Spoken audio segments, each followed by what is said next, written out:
watched the whole series. Oh, that was Did you? so At 11:01. I think we're probably going to get started now, if that works for you, Abby and Mike. You guys are ready to get going? sure. Awesome. Well, thank you so much, everyone, for joining us. I hope everyone is staying safe and sane and healthy. I'm Stephanie Stiano. I am the sales director at CSS ProSearch. I've been here for about 7 years. Over the past 10 years, our team has supported the accelerated growth of more than 2,500 companies. We've placed over 13,000 top performing sales reps in the technology, healthcare, and consulting verticals at companies across the country. The program today is going to last about 45 minutes, 35 minutes for the presentation, and then at the end, there will be a Q&A during the last 10 minutes. Please submit any questions that you have into the chat box, and then we will be sure to answer them during our Q&A. Our technical moderator, Nick, has muted everyone, so please use the chat feature if you are having any issues or questions at all. If you're new to Zoom, then you can just put your mouse in the top right-hand corner of the screen to control your individual viewing options. You'll see gallery view or speaker view. You'll be able to control them on your own. Now, I'd love to introduce our speakers. We have Abby Prince, who's the Managing Director of CSS ProSearch and my boss. And then we have Mike Sabutis, our subject matter expert, who is the Senior VP of Sales at DataSite. He spent the last 20 years successfully hiring the right talent for remote and inside sales teams. So together, Mike and Abby are going to break down how to manage remotely, how to keep sales reps motivated and focused during a time when right now it's fairly easy to lose both motivation and focus. This webinar is going to be in 2 parts. So the first is about gaining an understanding of the best practice basics around leading and motivating a newly remote team, driving healthy competition, and how messaging should be changing for this current environment. And then the second part, they'll give us a few strategic tips around forecasting and planning so that post-COVID we can be as prepared as possible. So with that said, I'd like to hand it off to Abby Prince and Mike Sabutis. Thanks, Stephanie. Hi, everyone. Thank you again for joining. I'm Abby Prince, and I've been on the front line with our clients and candidates here for almost 20 years with CSS ProSearch. Since '94, we've been offering direct hire search nationally to clients in healthcare, technology, and the consulting industries. We place sales candidates of all levels, including BDRs, mid-market, enterprise, and sales leadership. We're in the business of matching top sales talent with their dream company, and we absolutely love speaking with some of the brightest sales minds every day. Sales leaders rely on us heavily to find them rock star reps to help them achieve their revenue targets. So my team is consistently on the pulse of what's trending in technology, healthcare, and the consulting job markets, so we can offer expertise and consulting advice to our clients when need be. Our mission is to deliver the perfect fit for each organization, which in turn is supported by our client return rate of 95%. The coronavirus has humbled us, our communities, our nation, and world. CSS is adjusting to the new normal by successfully embracing work from home and utilizing advanced technology to stay connected. A few weeks ago, our parent company, Contemporary Staffing Solutions, started a series of webinars focused in human resources, health and wellness, and Salesforce. This week and ongoing, CSS ProSearch is going to be starting a new series of webinars really focused on our target audience, which includes sales leaders who are currently driving their teams forward in a newly remote environment. Many of these sales leaders have already been accustomed to managing a remote sales team. However, their sales model may have temporarily shifted from field to inside sales due to COVID. For others, they're used to managing an office-based sales team and now dealing with the challenges of managing a newly remote team for the first time. So with that said, I'd like to introduce Mike Sabutis, Senior Vice President of Sales with DataSite. Mike has a unique background of 25 plus years in the software technology industry, building and managing both inside and outside sales organizations ranging from 5 to over 100 employees. Mike has a successful track record working for complete startups to very large global corporations. He has led sales and channel teams transitioning from perpetual license model to a SaaS model. He spent 10 years with a company really leading that organization through a successful IPO. And his passion for driving a great culture with remote and on-site teams has awarded him the reputation of being a thought leader, subject matter expert, and influencer amongst his peers, colleagues, and customers. So at this time, I'd like to turn our attention to Mike so our first program can begin. So Mike, thank you so much for joining us today. Thanks, Abby. Sorry. And it's been, I just have to say, so great getting to meet you virtually, you know, face to face for the first time after knowing you for like 6 years. So I feel like in the last week, we've definitely gotten to know each other better than ever after work, again, knowing you, I think it was like 6 years ago. Yeah, I think, yeah. But yeah, thank you again. So jumping into part one, we're going to be learning more about the basics around leading, messaging, and driving competition in today's COVID environment. So Mike, prior to COVID, many of our customers were managing an in-office-based sales team. So we've all had to make the shift now to managing 100% remote and adapt to the new way of communicating with our teams. So in your opinion, what approach would works best essentially for managing a remote sales team? So it's a good question. So, what classic micromanagement, in my opinion, doesn't work. And what I mean by that is I've had folks that needed to be on every call, needed to attend every face-to-face meeting, needed to dig into every tiny detail of every quote, et cetera, et cetera. So you have to find that balance between being involved and informed. But to me, it comes down to having the right people. So delegating that authority and then adding value through mentorship and value as far as they want to call me, I don't need to call them. But it really comes down to the person. So I've had teams that were 100% remote around the world. So when I hired, I was looking for that specific skill set. But if I found somebody that I just knew was the right fit, but didn't have that work from home or remote in their resume, I worked with them to get them to that level. And it was about, finding dedicated workspace, that balance between family, setting the hours, it's okay to goof off a little bit, and it's okay to ask for help and help them evolve through it. But if you find the right person, you put your trust in them. I give my team a ton of flexibility and rope. And it's the old proverbial, with that much rope, they'll hang themselves if they don't do it what they need to be doing. But the key thing is, especially with what's been going on lately, is I had a hybrid. So I had 75% in the office, 25% remote. Now they're all remote. I have different challenges than I've had before, as far as, folks, both working spouses in the house with kids, homeschooling, young kids, as well as the fears and anxiety of what's going on. So it's been a little bit more difficult, but a lot of the things I've just kept the same. So. And like you have the experience, obviously, managing both sides. So you had a lot of that experience just implementing it with the newly remote team. Is there anything different? Did you implement anything new that maybe you hadn't done in the past? So people laugh, but I was never familiar with Zoom before. I knew all the other ones. I've, ClearSlide, ClearSlide, Skype, WebEx, MS Teams. But Zoom was a new one for me. My kids were very familiar with it, with online learning and things like that. So that was new for me.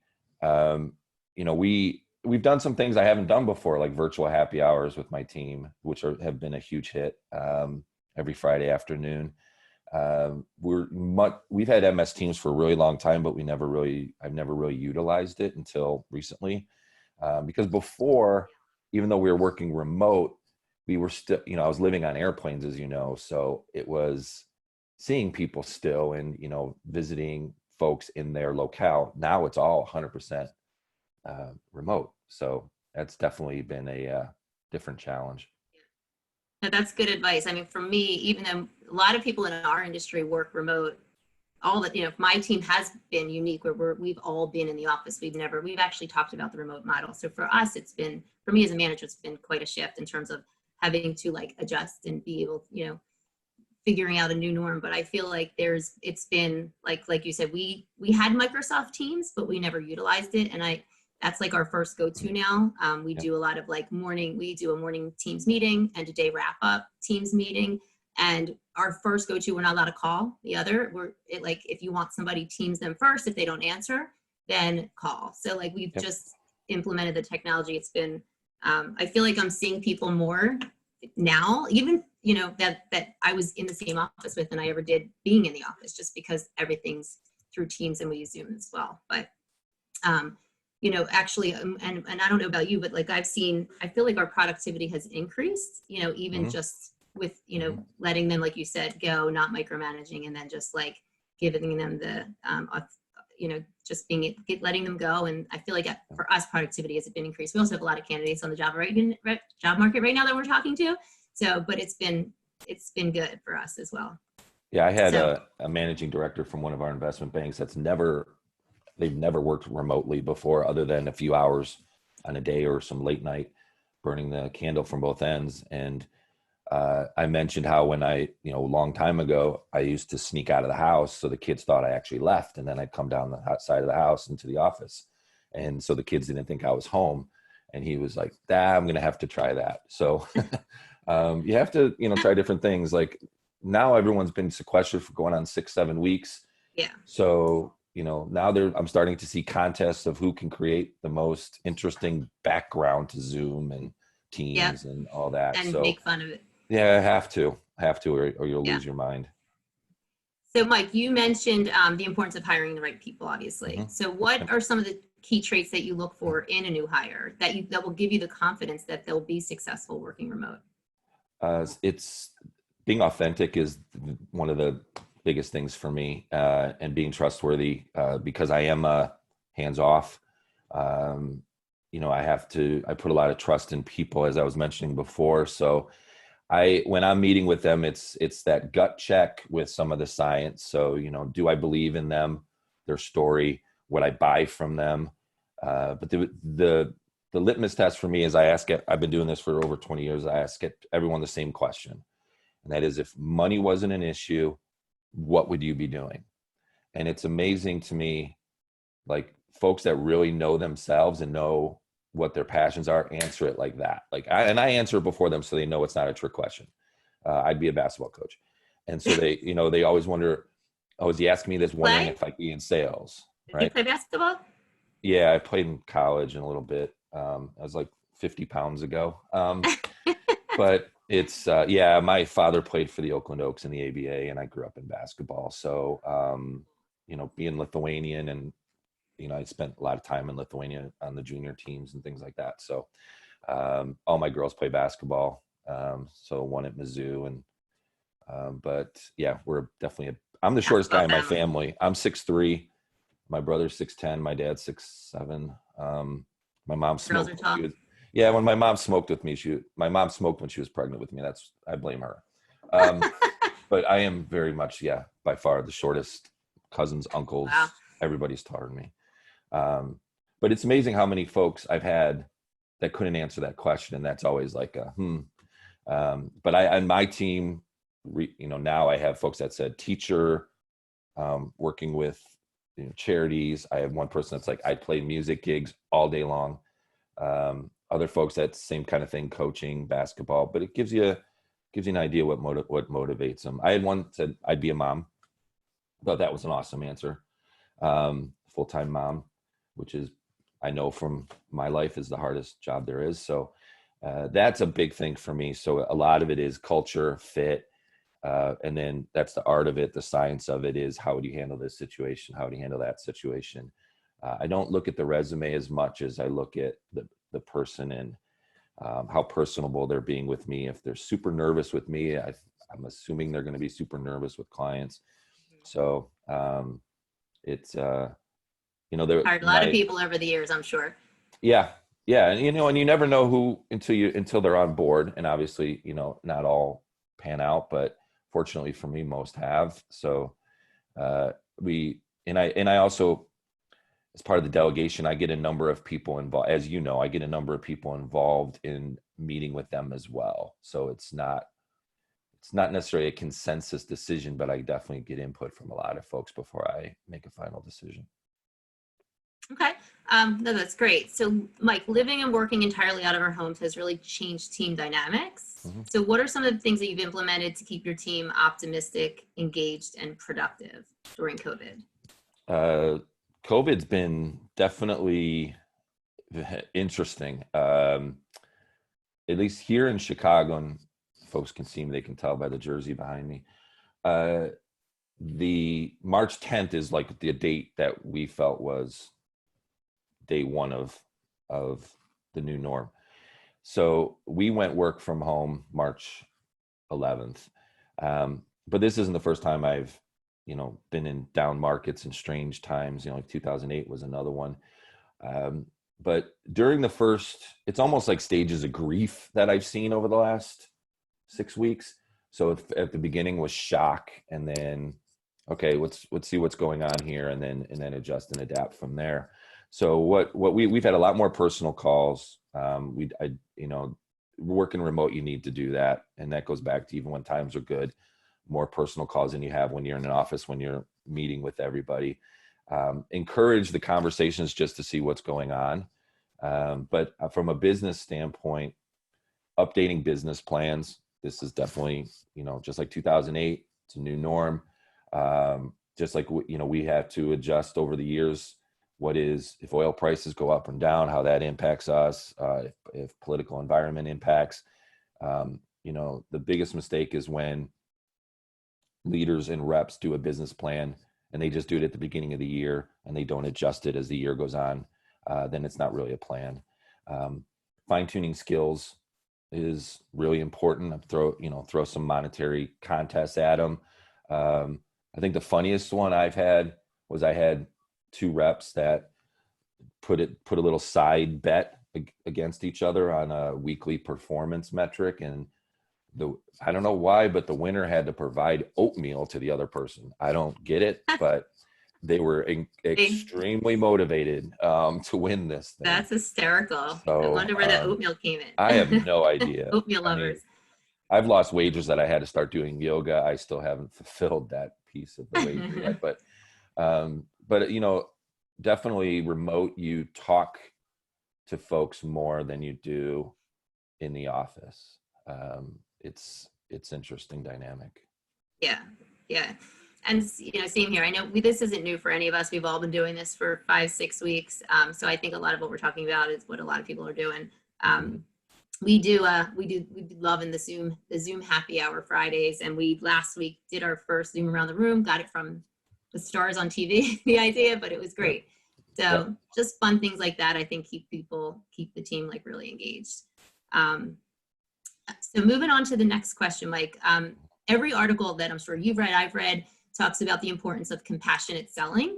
So this can mean a lot of different things depending on who you ask, but ultimately I think it speaks to a change in the overall messaging of a sales organization. So what are your thoughts on this topic, and what is your advice to others on how they should alter their messaging or like general sales approach during COVID for prospects? Yeah, I think empathy is probably one of the most underutilized skills that we all have, because especially when times are difficult, everybody feels vulnerable. It doesn't matter who you are. So, just picking up, I joke that, millennials don't know what a phone is. They think it has spikes on it, but, just picking up the phone and calling somebody and just saying, hey, how you doing?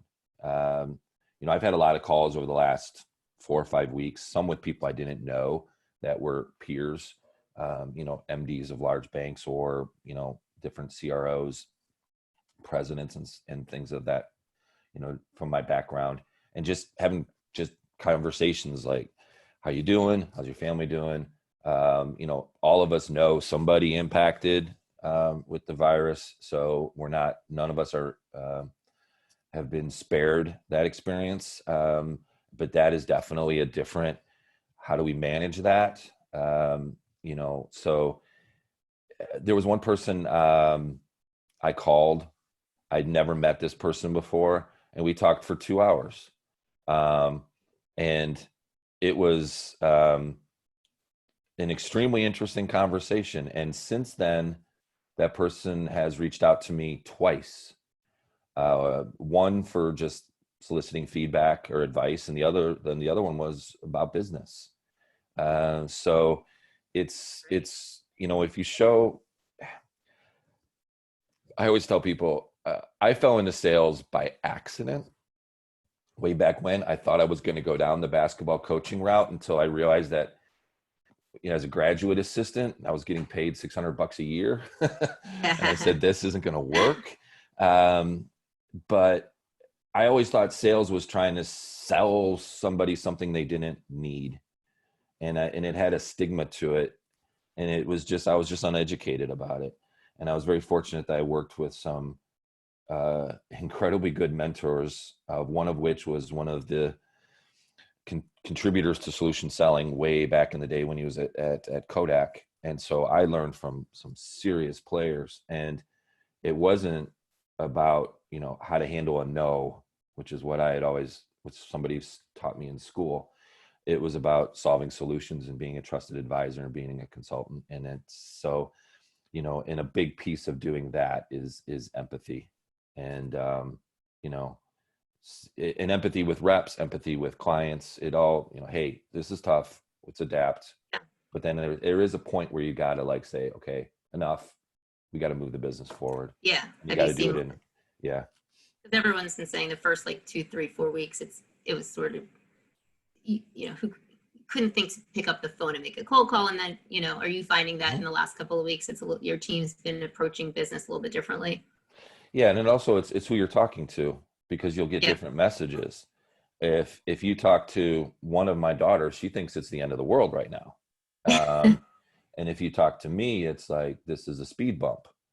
And it's no different in a corporation where if you're talking to juniors, they're going to have their view of what's going on. And if you talk to seniors in leadership, you're going to get a different view.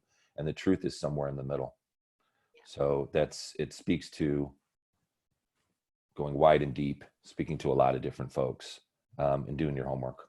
So I've been doing a lot of reading on different analyst views of the next 30 days, 60 days, 90 days, 6 months. You hear a lot of different things. It's very much still unknown. Yep.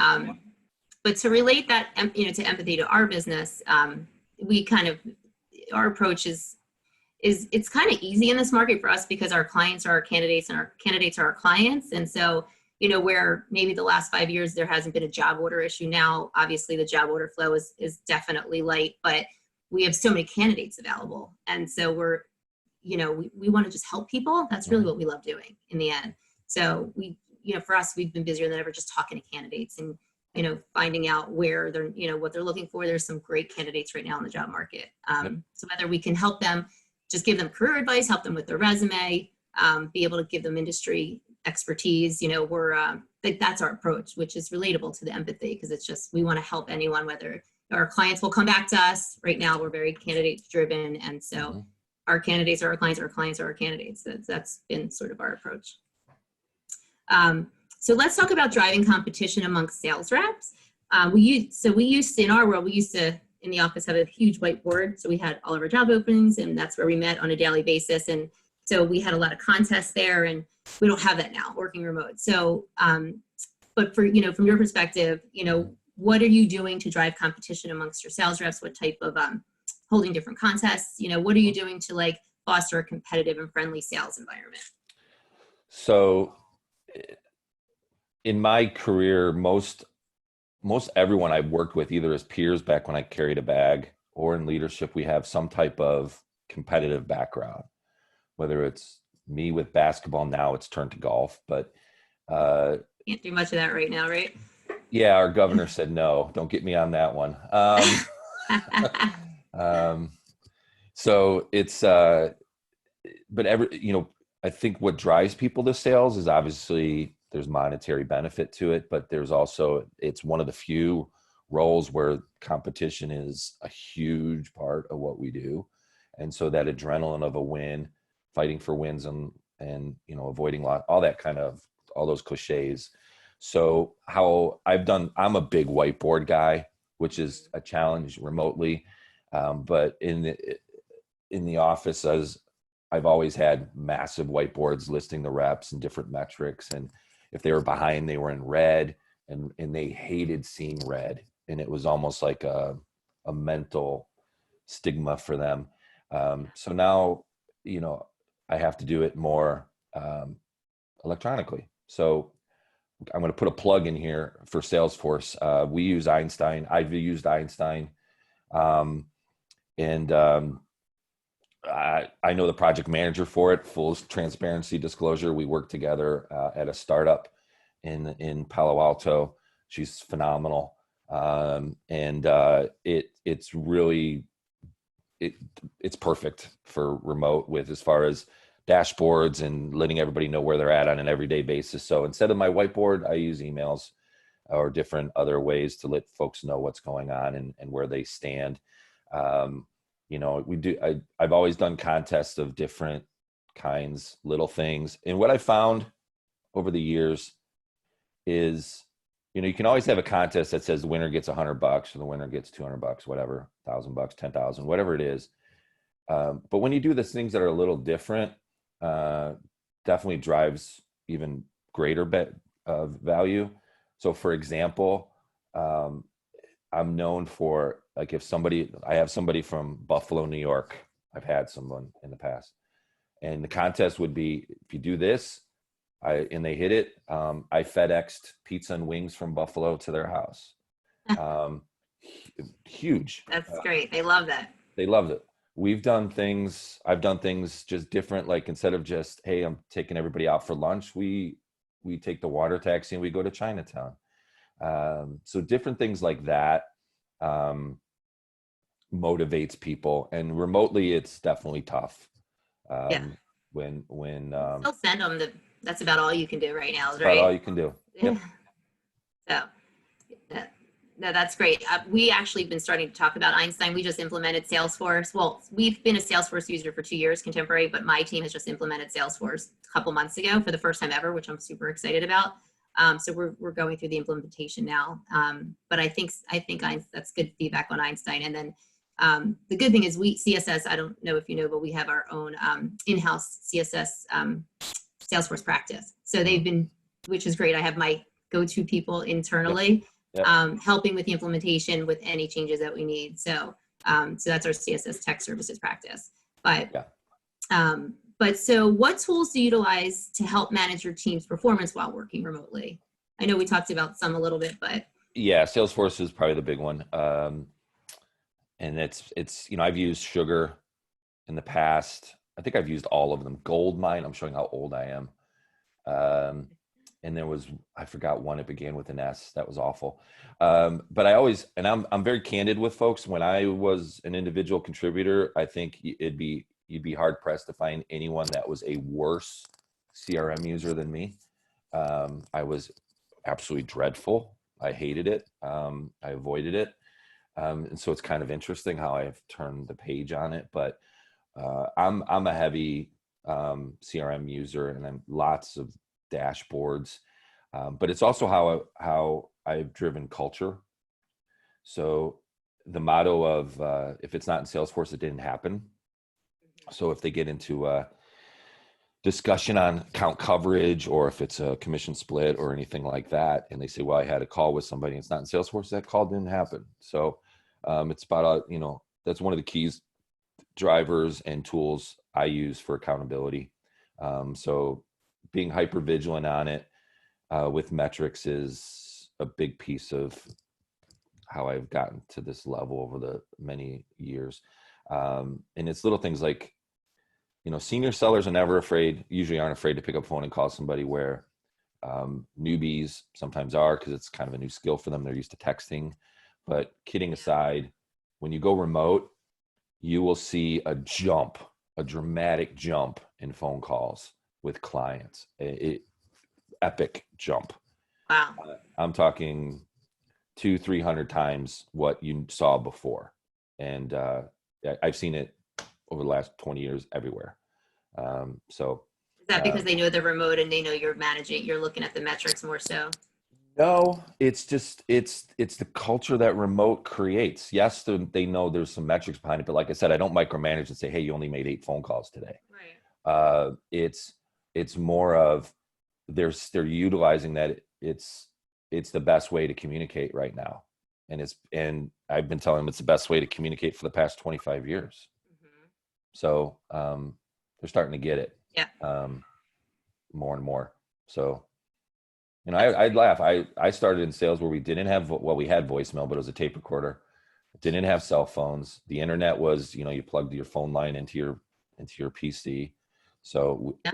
I grew up on I'm not far behind you, and I lived through the 2008. We both lived through the 2008 downturn in the market due to the financial Yep. crises, and I think we only had the internet back then. Yep. And I had only recruited in my career. I had never sold anything in my, and so that was the first time I shifted into becoming a sales rep and literally pulling out, phone numbers off the internet and cold calling Yep. people. So Yep. we're used to the phones. Very different now with as much technology as we have. Oh yeah. And just want to remind everyone about the chat feature. I think we have some questions in there, which we're going to get to in a few minutes. So jumping into the second part of the webinar, part 2, we're going to focus on strategic tips around forecasting and planning. So post-COVID, we're better and stronger than ever. So Mike, how do you think companies should approach forecasting right now? Realistically, there's a lot of knowns, there's a lot of unknowns, but depending on what industry you're in, the forecasts have spiked in both directions, bull and bear, right? If you're in food distribution, obviously, if you're in pharma, it depends. Healthcare, it depends. Everyone thinks hospitals are booming because there's a lot of activity there, but they're actually hurting because there's no elective surgeries, which is where they make their money. It depends. Over the last 20 plus years, doesn't matter what's going on, whether it's H1N1, whether it's COVID, whether it's the recession in 2008, Y2K that I lived through. Forecast should be built on 2 things, which is just the principles, which is what is the need and what is the sense of urgency from the client for your need, for your solution. If you don't have a solid understanding of what their need is and what is their sense of urgency, then your deal is suspect and your forecast is going to be suspect. So, but what I would advise everyone to do right now is look at it in 30-day increments. Reevaluate April, take a look at May and June, it depends if you're on what kind of fiscal calendar you're on. Some are into Q2 already, some are into finishing Q1. So it really depends. But it really depends, if your company has a board that looks at this in the long term, or if they look at it in the short term. But I evaluate forecast every week. So even pre-COVID, it's just part of my normal DNA. Very good info. And so every sales rep probably on your team and on every team is also worried about hitting their own quota. So in your experience, what is your recommendation around changing quotas? Is that something that sales leaders should do right now, or is it too soon? I think it's their call. But this is just my opinion. Just like in 2008, I didn't adjust quotas. Quotas, just when times get busy, we don't increase quotas. I don't decrease quotas. I take a look at where is the gaps. So, I'm assuming in every industry, some deals have stalled, others are continuing to move forward. But I worry if I were to change a quota, to lower a quota, is that sending a signal that I'm giving up? It also is setting a precedent for what if in 2 years someone has a hardship and says, well, you lowered quotas then, why don't you lower quotas now? What about those folks that are doing okay right now? Do you lower theirs too? So it's really tricky. So that's why I go back to evaluating 30, 90-day long-term, being realistic. I think it's fair to push revenue out and say, I don't know what the rebound's going to be economically. Is it going to be a rubber band, or is it going to be more of a slow curve?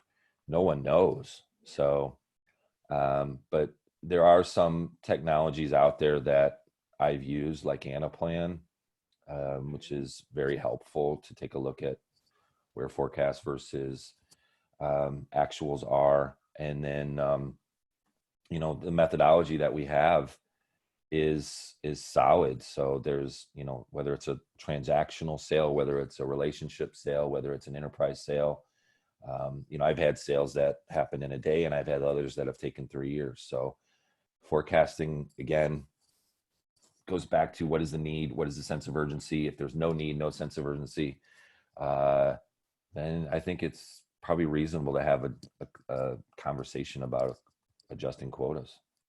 Yeah, that's really good information, because it's obviously a topic that we're talking about every day.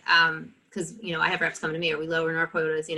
So we're not planning on. I love it what you said about not giving up yet.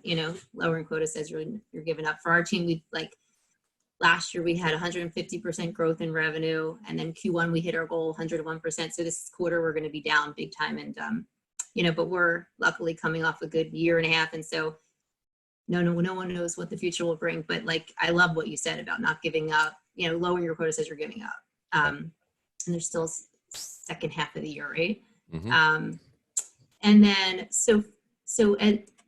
from your opinion, as the country begins opening, which we don't know when yet, every state seems to be different. How do you foresee, just in general though, with sales, how do you foresee the sales model changing in certain organizations? Do you think that things are going to change permanently, or? Yeah, I do actually. I think so. It's been interesting. So I was one of the early, if you want to call us pioneers in electronic signature technology and remote authentication technology, which was all tied to what we called digital transformation. And we thought there were all these enablers for digital transformation, different acts from Congress, different cyber threats, all this. COVID is by far the greatest catalyst I've seen for digital transformation, period, I've ever seen. So, 10 times more face-to-face web type conversations, folks that their offices were closed like that, so they didn't have infrastructure at home, fax machines, things like this, how are they signing stuff? But what I see in the future, which really I'm taking a hard look at, is will our clients allow us to come see them, right? Will they allow visitors on premise? Will there be a complete shift to agile type sales teams that are fluent in different approaches, right? So personal, online, hybrids, meeting that person for a coffee might not be able to do that anymore. That I think is really going to be interesting over the next 6 months to a year. Yeah, because digital transformation has been the topic of conversation in every organization. Mm-hmm. And so I think we're all experiencing a massive, change. It's, like you said, it's been the biggest catalyst. There's always that silver lining, something good that comes out of things. Mm-hmm. But yeah, like I said earlier, for us, I met more clients in the last 2 months, or candidates. Yesterday I had a candidate do a 36, do his webinar, 30, 60, 90-day plan that he's getting prepared for the client with me over a webinar for 30 minutes. So, I mean, we've never met our candidates. I've met more clients in the last 2 months than I've met in the last 5 years. So it's been, definitely that's the silver lining for us, because we don't get out as much as, being more of an inside model. Right. And so, Mike, prior to COVID, we all know there was a true war for talent. So as someone who's been placing top sales candidates for the past 20 years, I know the importance of constantly building your pipeline of A+ sales candidates. So even when you don't necessarily have the headcount, with so many companies putting a hiring freeze on, what's your recommendation for sales leaders right now to make sure that, if they do need to hire the second half of the year, what is your opinion there?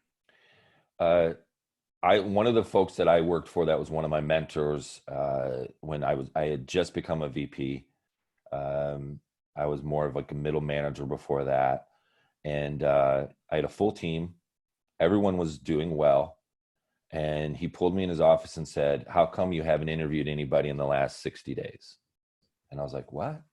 And he taught me how we should always be continually building candidate pipeline. Especially when markets are down. So it's not only good networking, but it's also a good source of information to find out what's really going on out there from folks. So when there's challenge, I don't really want to speak to what's going on with where I'm at right now, but everyone has there truly was a war for talent before COVID. There's no question about it. I felt that just like everybody else did.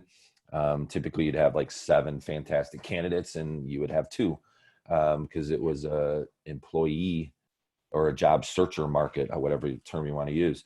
I'm just really transparent with folks right now. I tell them what my situation is, what I think the situation will be. I tell them not to wait for me if something happens. But I think it goes back to that empathy and giving them some advice. It'll pay off down the road. So not only, is software an incestuous business and we all kind of run into each other at some point, but I always want to have that network. I really like to interview the competition for a lot of reasons. But I also, as you scale, you have to shrink territories, and especially in a remote environment.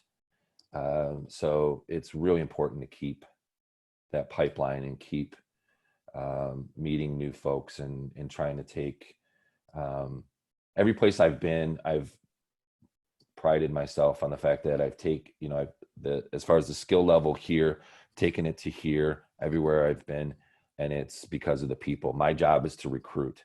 That's the number one job, is to recruit and to put the right pieces in place and to just let them run.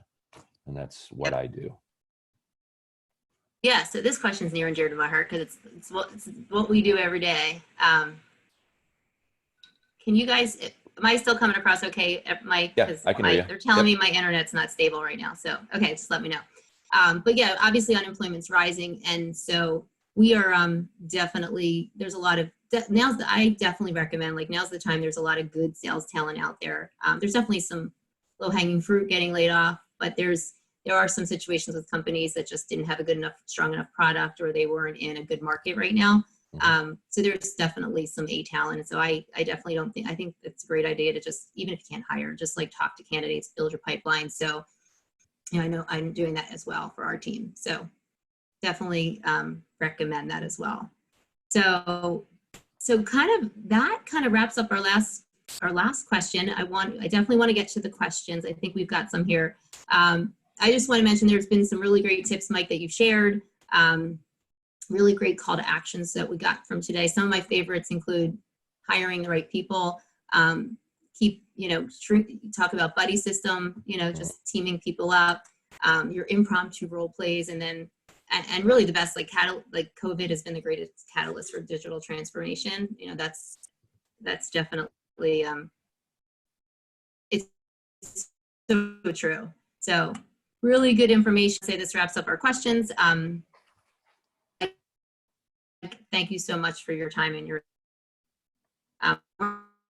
Yep. Now you're starting to sound like a robot. Yeah. I don't know if that's just me. Nope, it's not just you. It can happen. It's cool. So I know we have our first question from Bri, which I can ask. And thank you so much, Mike. That was awesome. Thank you, Abby. When you come back, I'll thank you again. Yeah. Don't worry, it's cool up. Can you hear me? No, I can't. Yeah, we're good. You were just frozen. It's cool. Okay. Thanks for being my backup, Steph. That was my biggest fear for today, that my internet was going to go out. The boys are starting to stream video games. Yeah. So Ab, do you want to take Bri's question? He has it up there if you'd like to take it. Steph, why don't you start it? Because I'm having perfect. I got it. So jump into the first question. Yeah. So Mike, Bri has a question. I don't know if you can see it, but in the group chat, he's noticed during this time there's been a huge increase in business development and sales outreach, spamming my email with a lot of similar approaches. So we're seeing a lot of the same messages come through from BDR, SDR, marketing teams. So how can you stand out and make sure that your messaging or outreach isn't just getting lost with the others? What do you recommend? That's a good question. I just looked in the last 45 minutes. I've received about 8 of those type of emails. I get absolutely flooded. Most of them, candidly, they're immediately followed with a delete button. But I will tell you one that absolutely worked about a year ago. And it was just being authentic, being real. And I just I can't remember all of it, but it was a super short email. It was like 3 sentences, and it said, Mike, something about I've been tracking you. Bottom line, I have a $3 million quota.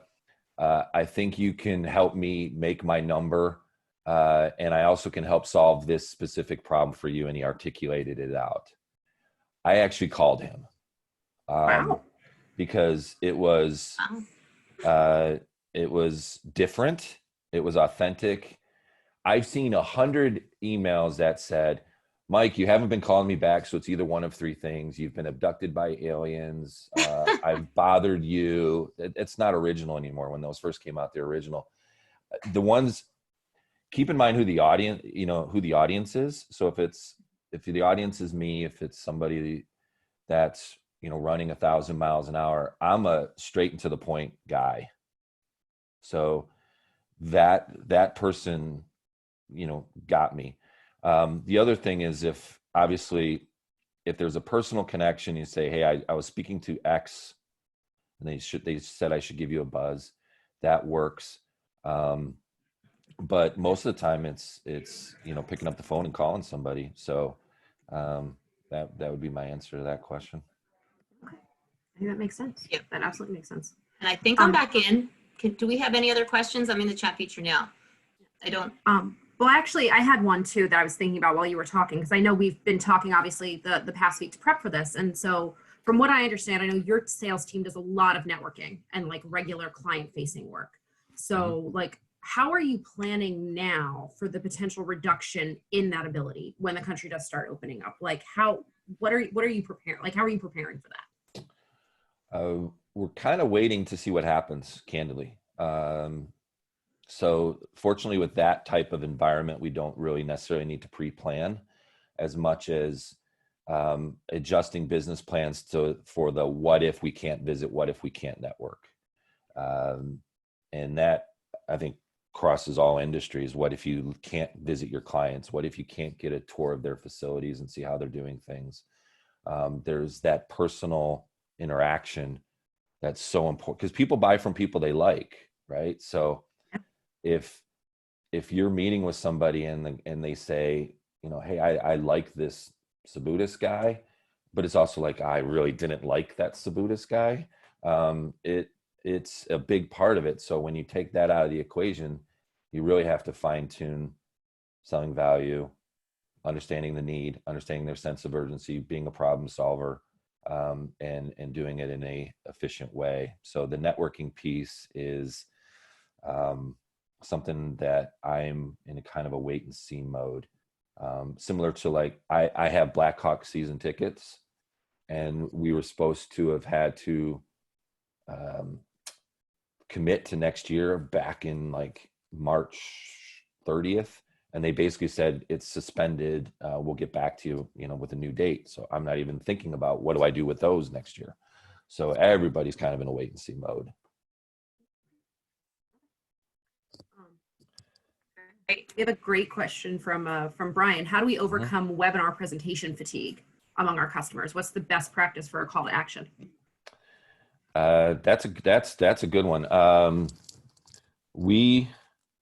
One of the best, as I mentioned earlier, I was very fortunate that I got indoctrinated into Michael Bosworth from a gentleman named Gene, and that Michael was his best friend.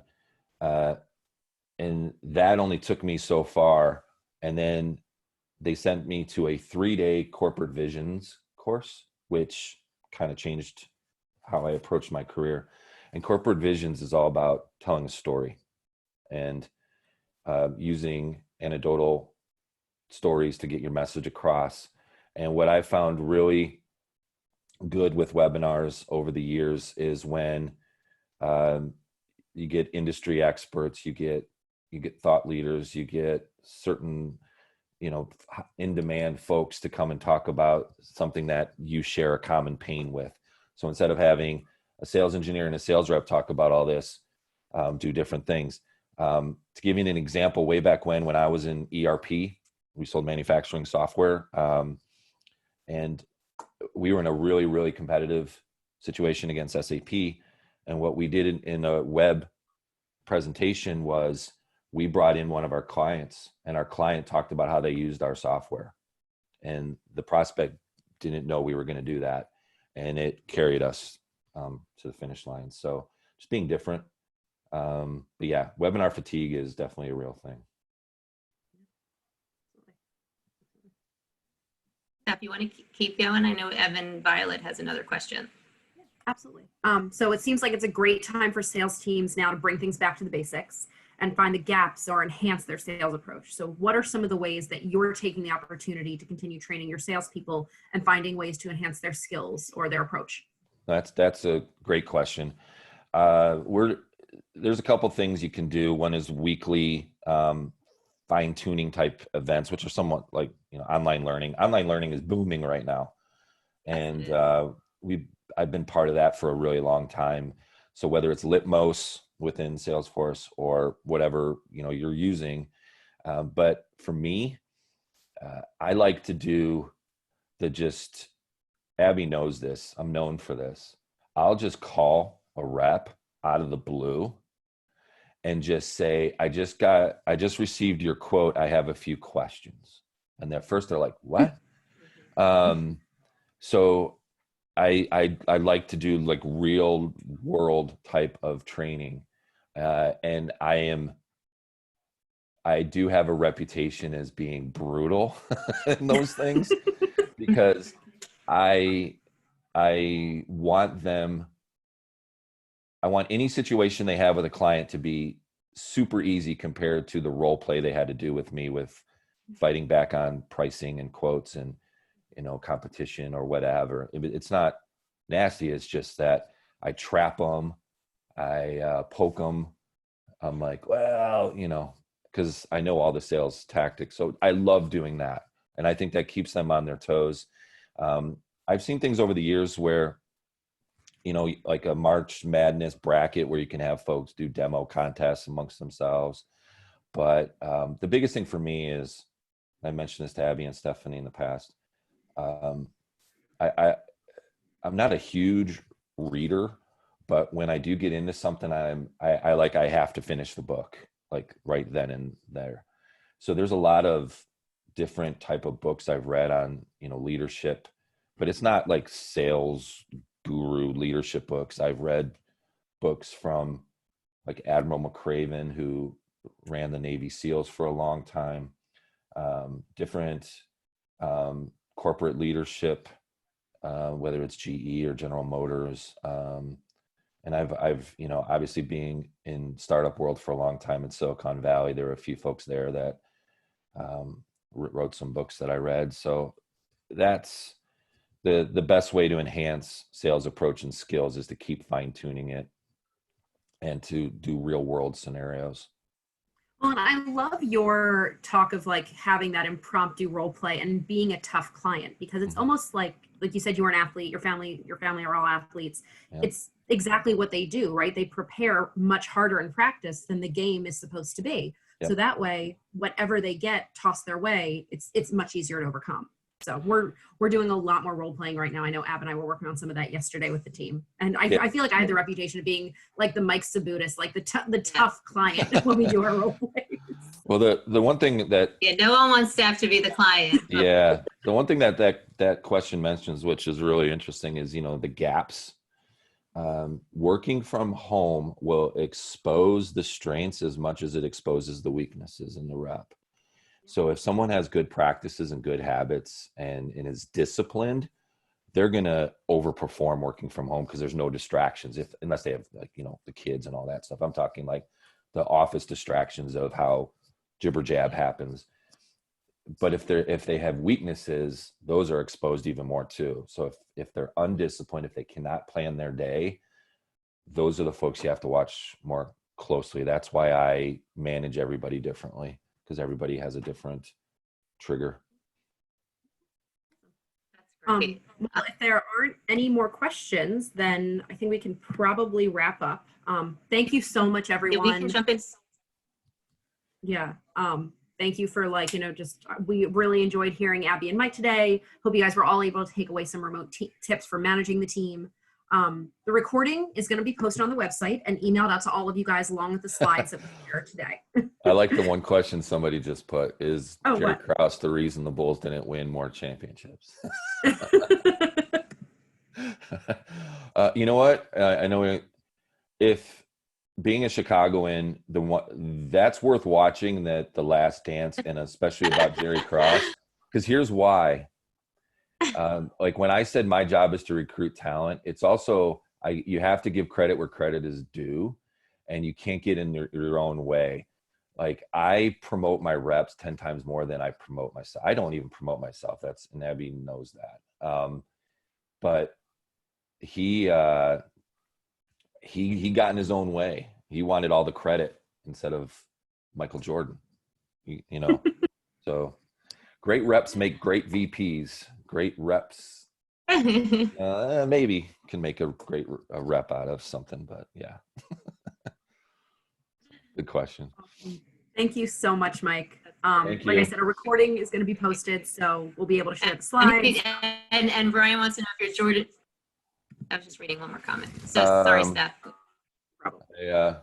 Should I show the other one too? There's the other one. Yeah. No. So. Okay. Well, no, I appreciate it. I appreciate you guys inviting me. And thank you. I'll let Steph wrap it up. But I just wanted to say thank you, Mike. But Steph, finish your wrap up. I apologize for jumping in. No, don't worry about it. Are you kidding me? Thank you so much, guys. We are going to select a few of you to win a copy of the Challenger Sale, the book about taking control of the customer conversation by Matt Dixon and Brent Adamson. So I just want to reiterate that CSS is going to be launching a couple of these sales webinars showcasing various subject matter experts that are aimed at helping sales reps and leaders navigate through these uncharted waters right now. So if you're passionate about sales, you want to be included in our series of subject matter experts, reach out to myself, Abby, or marketing at Contemporary Staffing. Hope you all enjoyed our first one. Thank you so much. And you guys will be getting an email from us. Have a good day. Bye, guys. thank you. Thank you.